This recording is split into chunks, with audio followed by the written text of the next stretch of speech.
Alright guys, so before the video starts, I want to let you guys know in on a little secret. We got new shirts coming for the Go Against brand. The first one that we have here is going to be the Forged 19s. These are the V2 Nismos. Next up, we have the V1 Nismos. These are very sought after, as you guys know, on Facebook Marketplace, going for a ton of money. Last one, I think this one's gonna be the top seller, the Forged 19s for the G35 Coupe. These are inspired Nissan Infiniti wheels for all of you guys. Pre-orders start now, August 31st, all the way to September 21st. You're gonna have 3 weeks to go ahead and pre-order these shirts. I won't do any more restocks, so get your shirt while you can. Check them out.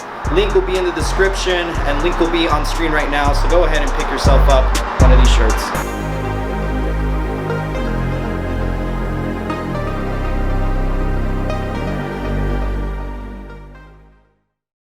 After building out this G35 for more than 5 years with all the mods that I put onto the G35, I have some regrets on some of the modifications I've done to this car. So in today's video, we're not going to be talking about the mods that you should do. We're going to be talking about the mods that you definitely shouldn't do on the G35, at least if you're looking to daily drive it and if you're looking for a more comfortable and more of an everyday driver type of feel for the car. I've owned a G35 since 2016, so I have a bit of experience driving a completely stock G35 and then driving a modified G35. So I'm going to be talking about the regrets that I have on this G35, the modifications that I've done to it, and from there we'll talk about why. Starting off, first thing we're going to talk about is the coilover setup on the G35. Now this isn't a huge deal, which is why I started off with this. This will be the least of the regrets because I do like the way the car looks with the coilovers, and I also do like the way it handles. On the flip side of that, not only with the additional stiffness that can make a difference in your daily driving, when you're commuting just to work,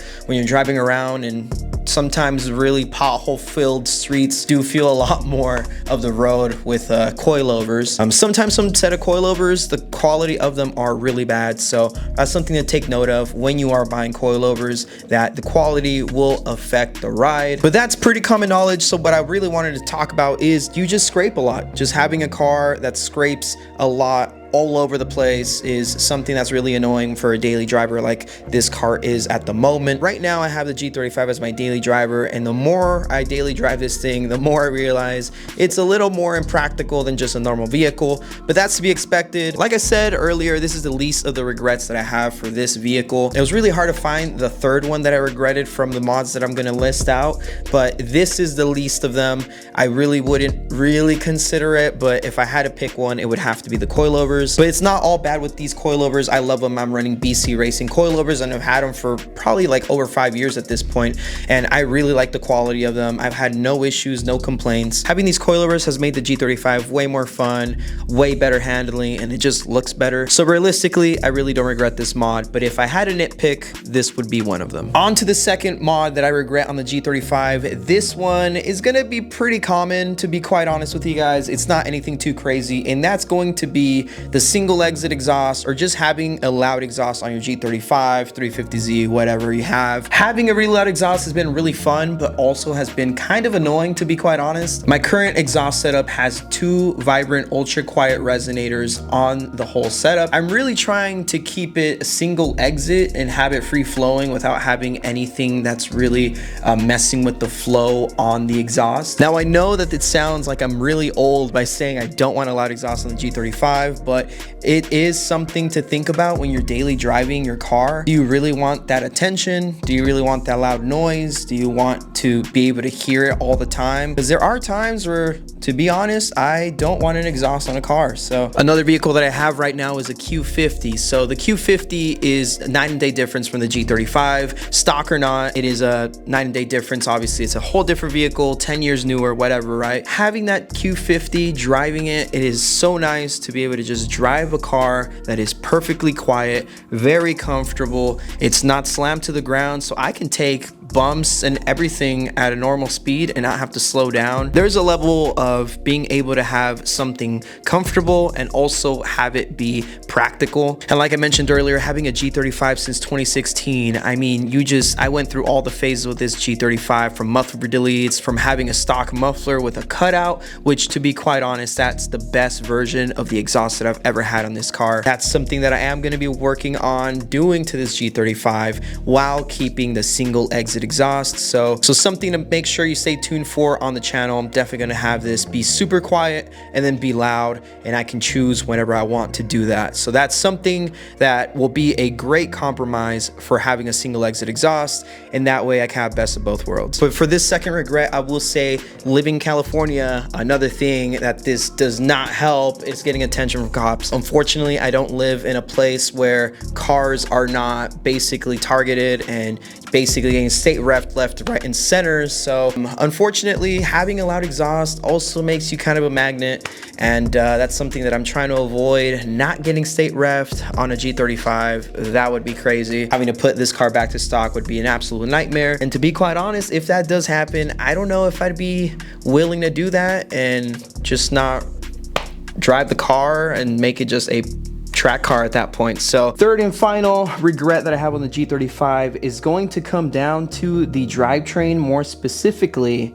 the mounts on the motor, the mounts on the transmission, and maybe not really the differential mounts. I really don't see a difference with those, but the main ones we're going to be talking about is going to be the transmission mount and the engine mounts. Now, the reason that I regret it is because I bought polyurethane motor mounts and polyurethane transmission mounts on the G35. I've had them for years now. I've been driving with them, so I've definitely gotten a lot of seat time on these mounts altogether. So the full drivetrain on the G35 is all polyurethane, which sounds good on paper, but when you drive the G35, it is, as soon as you turn on the car, it is a night and day difference noticing them that they are on the G35. The reason why I have these regrets altogether, if you kind of start paying attention, you'll notice it's a pattern.